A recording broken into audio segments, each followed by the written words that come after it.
ಬಂಧುಗಳೇ ನಮಸ್ಕಾರ, ಹೇಗಿದ್ರೆ ನೀವೆಲ್ಲರೂ? ನಾನು ಸುಬ್ರಹ್ಮಣ್ಯ ಎಸ್ ಹಂಡಿಗೆ. ಬಂಧುಗಳೇ, ನಮ್ಮಲ್ಲಿ ಏನಾಗಿದೆ ಅಂದ್ರೆ ಜನ ಬದಲಾವಣೆಯನ್ನ ಬಯಸ್ತಾ ಇದ್ದಾರೆ.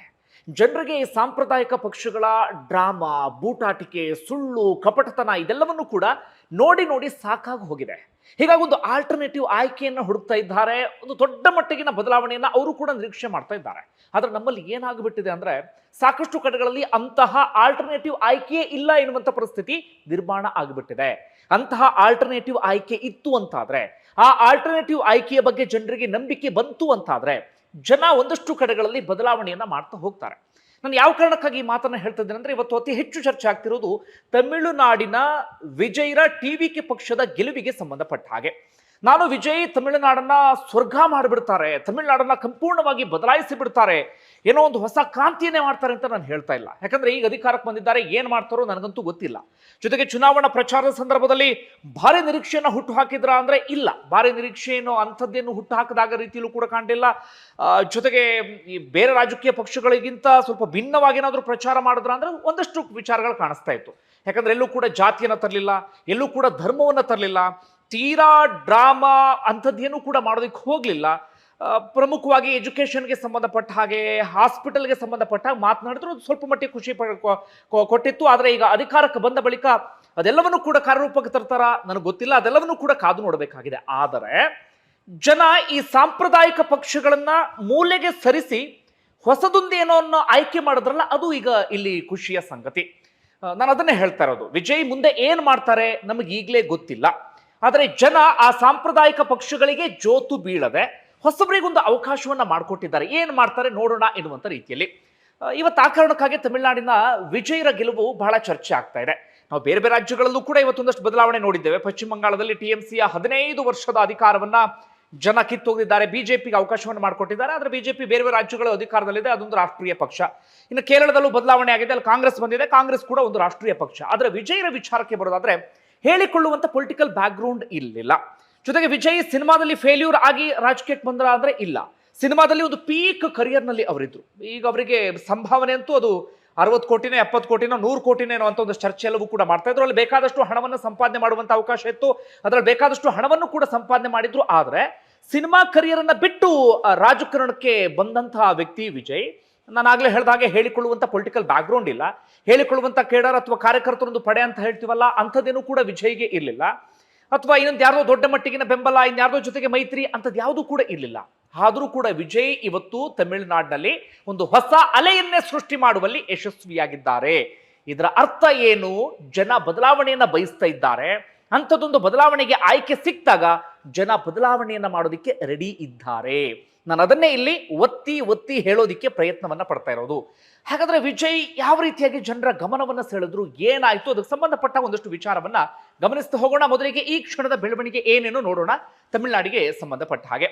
ಬಂಧುಗಳೇ, ಜನ ತಮಿಳುನಾಡಲ್ಲಿ ಎಷ್ಟರ ಮಟ್ಟಿಗೆ ಫ್ರಸ್ಟ್ರೇಟ್ ಆಗಿ ಹೋಗಿದ್ರು ಅಂದ್ರೆ, DMKಯ ಪ್ರಮುಖ ನಾಯಕ, ಇಲ್ಲಿವರೆಗೆ CM ಆಗಿದ್ದಂತ MK ಸ್ಟಾಲಿನ್ ಅನ್ನ ಜನ ಸೋಲಿಸಿಬಿಟ್ಟಿದ್ದಾರೆ. ಅವ್ರು ಸೋತ್ ಹೋಗಿದ್ದಾರೆ. ಅವ್ರ ಮಗ ಉದಯನಿಧಿ ಸ್ಟಾಲಿನ್ ಸೋಲ್ತಾರೆ ಎನ್ನುವಂತ ಒಂದು ಚರ್ಚೆಗಳು ನಡೀತಾ ಇತ್ತು. ಕೊನೆ ಕ್ಷಣದಲ್ಲಿ ಅವರೇನೋ ಗೆಲುವನ್ನು ಸಾಧಿಸಿಬಿಟ್ಟಿದ್ದಾರೆ. ಯಾವ ಕಾರಣಕ್ಕಾಗಿ? ಅದೇ ಕುಟುಂಬ ರಾಜಕಾರಣ. ಕರುಣಾನಿಧಿ ಆಯ್ತು, ಸ್ಟಾಲಿನ್ ಆಯ್ತು, ಅದಾದ ಬಳಿಕ ಅವ್ರ ಮಗನಿಗೆ ಪಟ್ಟ ಕಟ್ಟಿದ್ದು, ಅಪ್ಪ ಮುಖ್ಯಮಂತ್ರಿ ಅಂತೆ, ಮಗ ಉಪಮುಖ್ಯಮಂತ್ರಿ ಅಂತೆ. ಮತ್ತದೇ ಸಾಂಪ್ರದಾಯಿಕ ಶೈಲಿಯ ರಾಜಕಾರಣ, ಅದರಲ್ಲೇ ಒಂದಷ್ಟು ಭ್ರಷ್ಟಾಚಾರದ ಆರೋಪ, ಲಂಚಬಾಕತನದ ಆರೋಪ, ಆಡಳಿತ ವಿರೋಧಿ ಅಲೆ, ಇದೆಲ್ಲವನ್ನು ಕೂಡ ನೋಡಿ ನೋಡಿ ಸಾಕಾಗಿ ಹೋಗಿತ್ತು.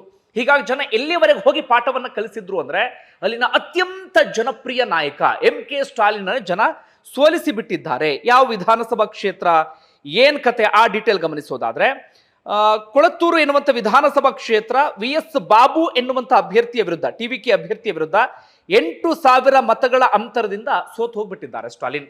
ಈ ಬಾಬು ಅನ್ನುವಂಥವ್ರು ಮೊದಲೇ DMKಲೆ ಇದ್ದಂಥವ್ರು, DMKಲಿ ಶಾಸಕರಾಗಿಯೂ ಕೂಡ ಆಯ್ಕೆ ಆಗಿದ್ರು. ಅದಾದ ಬಳಿಕ ನನ್ನನ್ನು ಕಡೆಗಣಿಸ್ತಿದ್ದಾರೆ ಅಂತ ಹೇಳಿ TVKಗೆ ಬಂದ್ರು. ಹಿಂದಿನ ತನ್ನ ಪಕ್ಷದ ನಾಯಕನನ್ನೇ ಬಾಬು ಸೋಲಿಸುವಲ್ಲಿ ಯಶಸ್ವಿಯಾದ್ರು. ಇದು ಒಂದು DMK ವಿಚಾರಕ್ಕೆ ಸಂಬಂಧಪಟ್ಟ ಹಾಗೆ. ಇನ್ನೊಂದೇನಪ್ಪ ಅಂದ್ರೆ, TVKಲಿ ಒಂದಷ್ಟು ಸಾಮಾನ್ಯ ಅಭ್ಯರ್ಥಿಗಳು ಕೂಡ ಗೆಲುವನ್ನು ಸಾಧಿಸಿದ್ದಾರೆ. ಓರ್ವ ಆಟೋ ಡ್ರೈವರ್ ವಿಜಯ್ ದಾಮು ಅಂತೇಳಿ ರೋಯ್ಪುರ ಎನ್ನುವಂಥ ವಿಧಾನಸಭಾ ಕ್ಷೇತ್ರದಿಂದ ಅವರು ಕೂಡ ಗೆಲುವನ್ನ ಸಾಧಿಸಿದ್ದಾರೆ. ಇದೊಂದು ವಿಚಾರ ಆಯ್ತಾ. ಅದರ ಆಚೆಗೆ ಈಗ ಅಂಕಿಅಂಶಕ್ಕೆ ಸಂಬಂಧಪಟ್ಟಾಗಿಯೂ ಕೂಡ ಕ್ಲಾರಿಟಿ ಸಿಗ್ತಾ ಇದೆ. ಇಲ್ಲಿವರೆಗೆ ಟ್ರೆಂಡ್ ಅನ್ನು ನೋಡ್ತಾ ಇದ್ವಿ, ಅವ್ರ ಮುನ್ನಡೆ ಅವ್ರ ಹಿನ್ನಡೆ ಇರುವ ರೀತಿಯಲ್ಲಿ. ಈಗ ದಿನದ ಅಂತ್ಯದಲ್ಲಿ ಈಗ ಗೊತ್ತಾಗ್ತಿರುವಂಥ ವಿಚಾರ ಅಂದ್ರೆ, ಇದು ಚುನಾವಣಾ ಆಯೋಗದ ವೆಬ್ಸೈಟ್ನಲ್ಲಿ ಇರುವಂಥ ಅಂಕಿಅಂಶ. TVK 108 ಸ್ಥಾನಗಳನ್ನು ಗೆದ್ದುಕೊಂಡಿದೆ 234ರಲ್ಲಿ, 118 ಸರಳ ಬಹುಮತ, DMK 62, ADMK 43. ಇನ್ನು ಸಣ್ಣ ಪುಟ್ಟ ಪಕ್ಷಗಳು ಒಂದಷ್ಟು ಸ್ಥಾನಗಳನ್ನು ಗೆದ್ದುಕೊಂಡಿದ್ದಾರೆ. ಕಾಂಗ್ರೆಸ್ 5 ಸ್ಥಾನವನ್ನು ಗೆದ್ದಿದ್ದಾರೆ. ಬಿಜೆಪಿಯದ್ದು ಈಗ ಸದ್ಯಕ್ಕೆ ಒಂದು ಕಡೆ ಬಿಜೆಪಿನೂ ಕೂಡ ಗೆದ್ದಿದ್ದಾರೆ. ಬಿಜೆಪಿ ಒಂದು ವಿಧಾನಸಭಾ ಕ್ಷೇತ್ರದಲ್ಲಿ ಗೆಲುವನ್ನು ಸಾಧಿಸಿದ್ದಾರೆ. ಅಲ್ಲೂ ಬಹಳ ನಿರೀಕ್ಷೆ ಹುಟ್ಟಾಕಿದ್ರು ಅಣ್ಣಾಮಲೈ.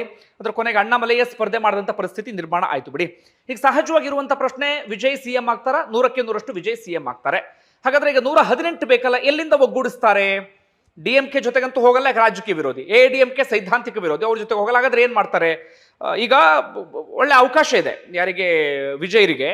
ಕಾಂಗ್ರೆಸ್ ಜೊತೆಗೂ ಹೋಗದೆ, ಬಿಜೆಪಿ ಜೊತೆಗೂ ಹೋಗದೆ, DMK ADMK ಸಾಂಪ್ರದಾಯಿಕ ಪಕ್ಷಗಳ ಜೊತೆಗೆ ಹೋಗದೆ ಅವರು ಒಂದು ಒಳ್ಳೆ ಅವಕಾಶವನ್ನ ಸೃಷ್ಟಿ ಮಾಡಿಕೊಳ್ಳುವ ಹಾಗಿದೆ. ಯಾವುದು ಅಂದ್ರೆ PMK ಪಕ್ಷದ 5 ಶಾಸಕರಿದ್ದಾರೆ, IUML ಅವರಿಂದ 2 ಇದ್ದಾರೆ, CPI ಇಂದ 2 ಇದ್ದಾರೆ, ಹಾಗೆ CPM ಇಂದ 2 ಇದ್ದಾರೆ.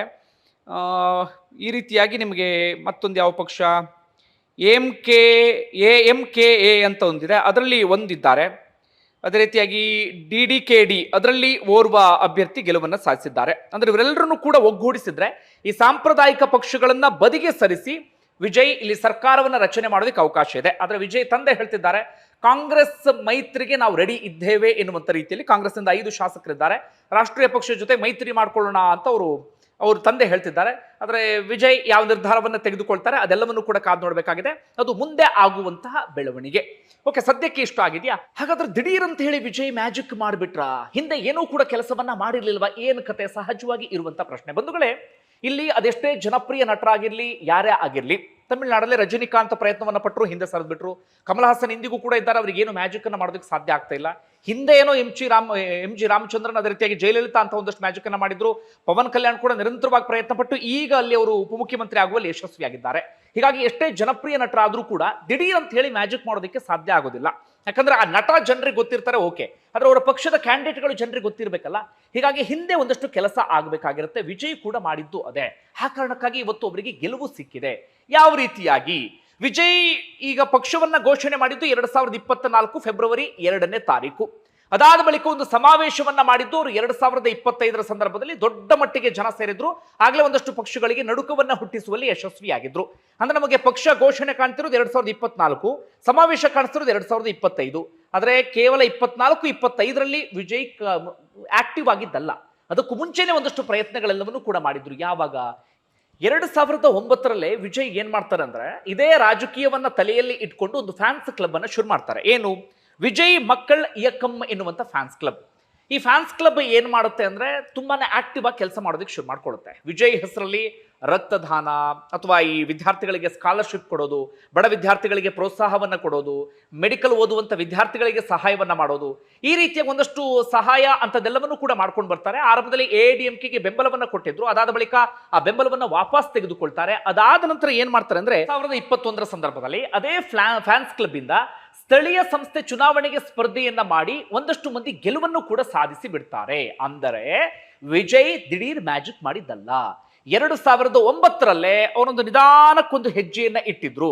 ಅದಾದ ಬಳಿಕ ಸಿನಿಮಾದಲ್ಲೂ ಕೂಡ ಅವರು ಸಾರ್ವಜನಿಕ ಸಮಸ್ಯೆಗಳಿಗೆ ಸಂಬಂಧಪಟ್ಟ ಹಾಗೆ ಒಂದಷ್ಟು ಪ್ರತಿಬಿಂಬಿಸುವಂತ ಕೆಲಸ, ಅಥವಾ ಓರ್ವ ಲೀಡರ್ ಹೇಗಿರಬೇಕು ಆ ರೀತಿಯಾಗಿ ತನ್ನಂತ ತೋರ್ಪಡಿಸಿಕೊಳ್ಳುವಂತ ಕೆಲಸ, ಇದನ್ನು ಸಿನಿಮಾದಲ್ಲಿ ಮಾಡ್ಕೊಂಡು ಬರ್ತಾರೆ. ಮತ್ತೊಂದು ಕಡೆಯಿಂದ ನಮ್ಮ ಫ್ಯಾನ್ಸ್ ಕ್ಲಬ್ ಮೂಲಕ ಸಾರ್ವಜನಿಕವಾಗಿ ಒಂದಷ್ಟು ಕೆಲಸಗಳನ್ನ ಹಂತ ಹಂತವಾಗಿ ಮಾಡ್ಕೊಂಡು ಬರ್ತಾರೆ. ಅದಾದ ಬಳಿಕ ಒಂದು ಪ್ರಯೋಗ ಎನ್ನುವಂತ ರೀತಿಯಲ್ಲಿ ಅವರ ಫ್ಯಾನ್ಸ್ ಕ್ಲಬ್ ಕಡೆಯಿಂದಲೇ ಸ್ಥಳೀಯ ಸಂಸ್ಥೆಯ ಚುನಾವಣೆಯಲ್ಲಿ ಸ್ಪರ್ಧೆಯನ್ನ ಮಾಡಿ ಅಲ್ಲೂ ಕೂಡ ಗೆಲುವನ್ನ ಸಾಧಿಸ್ತಾರೆ. ಅದಾದ ನಂತರ ವಿಜಯ್ ಒಂದು ಕಾನ್ಫಿಡೆನ್ಸ್ ಬರುತ್ತೆ. ಅದೇ ಆತ್ಮವಿಶ್ವಾಸದಲ್ಲಿ ಒಂದು ಸಮಾವೇಶವನ್ನ ಮಾಡ್ತಾರೆ. ಸಮಾವೇಶ ದೊಡ್ಡ ಮಟ್ಟಿಗೆ ಯಶಸ್ವಿ ಕೂಡ ಆಗುತ್ತೆ. ಅದಾದ ಬಳಿಕ ಚುನಾವಣಾ ಚಾಣಕ್ಯ ಅಂತ ಕರಿತೀವಲ್ಲ, ಪ್ರಶಾಂತ್ ಕಿಶೋರ್ ಅವರು ವಿಜಯ್ ಜೊತೆಗೆ ಸೇರ್ಕೊಳ್ತಾರೆ. ಕ್ಯಾಂಡಿಡೇಟ್ ಅನ್ನ ಯಾವ ರೀತಿಯಾಗಿ ಆಯ್ಕೆ ಮಾಡಬೇಕು, ಕ್ಯಾಂಡಿಡೇಟ್ ಹಿನ್ನೆಲೆ ಹೇಗಿರಬೇಕು, ಅದೆಲ್ಲವನ್ನು ಕೂಡ ಅವ್ರು ನೋಡ್ಕೊಳ್ತಾ ಹೋಗ್ತಾರೆ. ಪ್ರಮುಖವಾಗಿ ಈ TVK ಪಕ್ಷದ ಕಾರ್ಯಕರ್ತರು ಯಾರು ಅಂದ್ರೆ, ಅವರ ಫ್ಯಾನ್ಸ್ ಕ್ಲಬ್ ನಲ್ಲಿ ಯಾರು ಆಕ್ಟಿವ್ ಆಗಿದ್ರು ಅವರನ್ನೇ ಕಾರ್ಯಕರ್ತರನ್ನಾಗಿ ಬದಲಾಯಿಸಿ ಬಿಡ್ತಾರೆ. ಈ ರೀತಿಯಾಗಿ ವಿಜಯ್ ಒಂದು ಬೇಸ್ ಅನ್ನ ನಿರ್ಮಾಣ ಮಾಡಿಕೊಂಡು ಅದಾದ ಬಳಿಕ ಕಂಪ್ಲೀಟ್ ಆಗಿ ಸಕ್ರಿಯರಾಗಿ ಬಿಡ್ತಾರೆ. ಈ ಸಿನಿಮಾದಿಂದ ರಿಟೈರ್ಮೆಂಟ್ ಅಥವಾ ಸಿನಿಮಾದಿಂದ ಹೊರಗಡೆ ಬರ್ತಿದ್ದೀನಿ ಅನ್ನೋದನ್ನು ಕೂಡ ಧೈರ್ಯವಾಗಿ ಘೋಷಣೆಯನ್ನ ಮಾಡ್ತಾ ಹೋಗ್ತಾರೆ. ನಮ್ಮಲ್ಲಿ ತುಂಬಾ ಜನ ಅಂದ್ಕೊಂಡಿದ್ರು, ಅಂದ್ರೆ ವಿಜಯ್ ಗೆಲುವಿನ ಬಗ್ಗೆ ಅವರಿಗೆ ನಂಬಿಕೆ ಇರಲಿಲ್ಲ ಅಂತ ಹೇಳಿ. ಹಾಗಲ್ಲ, ವಿಜಯ್ ಗೆಲುವಿನ ಬಗ್ಗೆ ಸಂಪೂರ್ಣವಾಗಿ ನಂಬಿಕೆಯನ್ನು ಇಟ್ಕೊಂಡಿದ್ರು. ಅದಕ್ಕೆ ಸಂಬಂಧಪಟ್ಟ ಹಾಗೆ ಕಂಪ್ಲೀಟ್ ಆಗಿ ಏನೇನು ಮಾಡಬೇಕು ಎಲ್ಲವನ್ನೂ ಕೂಡ ಹಂತ ಹಂತವಾಗಿ ಮಾಡ್ತಾ ಇದ್ರು. ಅದಾದ ನಂತರ ನಿಮಗೆ ಗೊತ್ತಿದೆ, ಅವರು ಕೂಡ ಗ್ಯಾರಂಟಿಯನ್ನು ನೆಚ್ಕೊಂಡ್ರು. ಮಹಿಳೆಯರಿಗೆ ತಿಂಗಳಿಗೆ ಇಂತಿಷ್ಟು ಅಂತ ಹೇಳಿ, ಮದುವೆ ಸಂದರ್ಭದಲ್ಲಿ ಇಂತಿಷ್ಟು 8 ಗ್ರಾಮ್ ಏನೋ ಚಿನ್ನವನ್ನ ಕೊಡ್ತೀನಿ ಎನ್ನುವ ರೀತಿಯಲ್ಲಿ, ಹಾಗೆ ವಿದ್ಯಾರ್ಥಿಗಳಿಗೆ ಸ್ಕಾಲರ್ಶಿಪ್ ವಿಚಾರ, ನಿರುದ್ಯೋಗಿಗಳಿಗೆ ಇಂತಿಷ್ಟು ಕೊಡ್ತೀನಿ, ಆ ಘೋಷಣೆಯು ಕೂಡ ತಕ್ಕ ಮಟ್ಟಿಗೆ ವರ್ಕೌಟ್ ಕೂಡ ಆಯಿತು. ಅದರ ನಡುವೆ ಸಾಕಷ್ಟು ಸವಾಲುಗಳನ್ನು ಕೂಡ ವಿಜಯ್ ಫೇಸ್ ಮಾಡಿದ್ರು. ಕರೂರು ಕಾಲ್ ತುಳಿತ ನಿಮ್ಮೆಲ್ಲರಿಗೂ ಕೂಡ ಗೊತ್ತಿದೆ, ಸಾಕಷ್ಟು ಮಂದಿ ಸಾವನ್ನಪ್ಪಿದ್ರು. ಅದು ಕೂಡ ರಾಜಕೀಯ ರೂಪವನ್ನು ಪಡೆದುಕೊಳ್ತು, ಸಿಬಿಐ ತನಿಖೆಯನ್ನ ಎದುರಿಸುವಂತ ಪರಿಸ್ಥಿತಿ ಎದುರಾಯಿತು. ಆದರೆ ವಿಜಯ್ ಆ ಸಂದರ್ಭದಲ್ಲಿ ಮಾಡಿದ್ದೇನು, ಆ ಸಂತ್ರಸ್ತರಿಗೆ ಪರಿಹಾರವನ್ನ ಕೊಡುವ ಮೂಲಕ ಅಲ್ಲೂ ಕೂಡ ರಾಜಕಾರಣದಲ್ಲಿ ನಾನು ಬೇರೆ ರೀತಿಯಲ್ಲಿ ಅಂತ ತೋರ್ಪಡಿಸಿಕೊಳ್ಳುವಂತ ಕೆಲಸವನ್ನ ವಿಜಯ್ ಮಾಡುವಲ್ಲಿ ಯಶಸ್ವಿ ಆಗ್ತಾರೆ. ಅದಾದ ನಂತರ ಅವರ ಹೆಂಡತಿಯ ಡಿವೋರ್ಸ್ ವಿಚಾರ ಬರುತ್ತೆ, ಅದನ್ನ ಖಾಸಗಿ ವಿಚಾರ ಅಂತ ಹೇಳಿ ಅದಕ್ಕೆ ಸಂಬಂಧಪಟ್ಟ ಹೆಚ್ಚು ತಲೆ ಕೆಡಿಸ್ಕೊಳ್ಳೋದಿಲ್ಲ. ಅದರ ನಂತರವೂ ಕೂಡ ಅವ್ರ ಮೇಲೆ ಬೇರೆ ಬೇರೆ ಒಂದಷ್ಟು ಆರೋಪಗಳನ್ನು ಕೂಡ ಮಾಡಲಾಗುತ್ತೆ. ಜೊತೆಗೆ ಅವರ ಸಿನಿಮಾ ಒಂದು ರಿಲೀಸ್ಗೆ ಅವಕಾಶವೇ ಆಗದ ರೀತಿಯಲ್ಲಿ ನೋಡಿಕೊಳ್ಳುವಂತ ಪ್ರಯತ್ನಗಳೆಲ್ಲವೂ ಕೂಡ ಆಗುತ್ತೆ. ಆದರೆ ಅದೆಲ್ಲವನ್ನೂ ಕೂಡ ಗೆದ್ದು ಮುಂದೆ ಬರುವಲ್ಲಿ ವಿಜಯ್ ಯಶಸ್ವಿ ಆಗ್ತಾರೆ. ಅಂತಿಮವಾಗಿ ಇವತ್ತು ನಮಗೆ ಫಲಿತಾಂಶ ಕಣ್ಣಿಗೆ ಕಾಣ್ತಾ ಇದೆ. ಅಂದ್ರೆ ನಾನು ಹೇಳೋದಕ್ಕೆ ಹೋಗ್ತಿರೋದೇನಪ್ಪ ಅಂದ್ರೆ, ನಾವ್ ಯಾರೋ ದಿಢೀರ್ ಅಂತ ಹೇಳಿ ಕ್ರಾಂತಿಯನ್ನ ಮಾಡ್ಬಿಡ್ತೀವಿ, ಅಲೆಯನ್ನ ಸೃಷ್ಟಿ ಮಾಡ್ತೀವಿ, ಮ್ಯಾಜಿಕ್ ಅನ್ನ ಮಾಡ್ತೀವಿ ಅಂದ್ರೆ ಆಗೋದಿಲ್ಲ. ಅದಕ್ಕೆ ನಿರಂತರವಾದಂತ ಒಂದಷ್ಟು ಪ್ರಯತ್ನಗಳೆಲ್ಲವೂ ಕೂಡ ಆಗ್ತಾ ಇರಬೇಕಾಗತ್ತೆ. ವಿಜಯ್ ಮಾಡಿದ್ದು ಕೂಡ ಅದೇ, ಸದ್ದಿಲ್ಲದೆ ಒಂದಷ್ಟು ಪ್ರಯತ್ನ ಆಗ್ತಾ ಇತ್ತು. ನಮಗೆ ಇವತ್ತು ಕಣ್ಣಿಗೆ ಕಾಣಿಸ್ತಾ ಇದೆ, ಆದರೆ ಪ್ರಯತ್ನ ಅದರ ಹಿಂದೆ ಇತ್ತು. ಆ ಪ್ರಯತ್ನಕ್ಕೆ ಇವತ್ತು ಪ್ರತಿಫಲ ಸಿಕ್ಕಿದೆ. ಇನ್ನು ವಿಜಯ್ ಮುಂದೆ ಹಾಗಾದ್ರೆ ಸವಾಲುಗಳಿಲ್ವಾ? ಸಾಕಷ್ಟು ಸವಾಲು ಇದೆ. ಯಾಕಂದ್ರೆ ಹೊಸ ಪಕ್ಷ, ದಿಢೀರ್ ಅಂತ ಹೇಳಿ ಮುಖ್ಯಮಂತ್ರಿ ಆಗಿದ್ದಾರೆ, ಒಂದು ಸರಿಯಾದ ರೀತಿಯಲ್ಲಿ ಕ್ಯಾಬಿನೆಟ್ ಅನ್ನು ರಚನೆ ಮಾಡಬೇಕಾಗತ್ತೆ. ಅಷ್ಟು ಮಾತ್ರ ಅಲ್ಲ, ಬೇರೆ ಬೇರೆ ಒಂದಷ್ಟು ಘೋಷಣೆ, ಭರವಸೆ ಎಲ್ಲವನ್ನೂ ಕೂಡ ಕೊಟ್ಟಿದ್ದಾರೆ, ಅದನ್ನು ಕಾರ್ಯರೂಪಕ್ಕೂ ಕೂಡ ತರಬೇಕಾಗತ್ತೆ. ನಮ್ಮ ಜನ ಹೇಗೆ ಅಂದ್ರೆ ತಲೆ ಮೇಲೆ ಹೊತ್ತು ಇದ್ ಮಾಡ್ತಾರೆ, ಮೆರೆಸ್ತಾರೆ. ಏನಾದ್ರೂ ಸ್ವಲ್ಪ ಎಡವಟ್ಟು ಮಾಡಿದ್ರೆ ಹಂಗೆ ನೀಟಾಗಿ ಕೆಳಗಡೆ ಇಳಿಸಿ ಬಿಡ್ತಾರೆ. ವಿಜಯ್ ಹಾಗೆ ಮಾಡಲ್ಲ ಅನ್ನುವಂಥ ಒಂದು ನಂಬಿಕೆ, ಭರವಸೆ ಇದೆ. ನೋಡೋಣ ಮುಂದೆ ಏನ್ ಮಾಡ್ತಾರೆ ಅಂತ ಹೇಳಿ. ಯಾಕಂದ್ರೆ ಹಿಂದೆಯೂ ಕೂಡ ಸಾಕಷ್ಟು ಇಂಥ ಒಂದು ಹೊಸ ಅಲೆಯನ್ನ ಎಬ್ಬಿಸಂತ ಪಕ್ಷಗಳನ್ನ ನಂಬಿದ್ವಿ. ಅದಾದ ಬಳಿಕ ಆ ಪಕ್ಷಗಳ ವಿಚಾರದಲ್ಲಿ ಏನೇನಾಯ್ತು ಗೊತ್ತಿದೆ. ಹೀಗಾಗಿ ಇವ್ರ ವಿಚಾರದಲ್ಲಿ ಏನಾಗುತ್ತೆ ಅನ್ನೋದನ್ನ ಕಾದು ನೋಡೋಣ. ನಾನು ನಿರೀಕ್ಷೆ ಮಾಡ್ತಿರೋದು ಇಂಥದ್ದೊಂದು ಕ್ರಾಂತಿ, ಇಂಥದ್ದೊಂದು ಹೊಸ ಅಲೆ ಕರ್ನಾಟಕದಲ್ಲೂ ಆಗಬೇಕು ಅಂತ ಹೇಳಿ. ಒಟ್ಟಾರೆ ಬಂಧುಗಳೇ, ಏನನ್ಸುತ್ತೆ ಕಮೆಂಟ್ ಬಾಕ್ಸ್ ಅಲ್ಲಿ ಮೆನ್ಷನ್ ಮಾಡಿ. ಧನ್ಯವಾದ.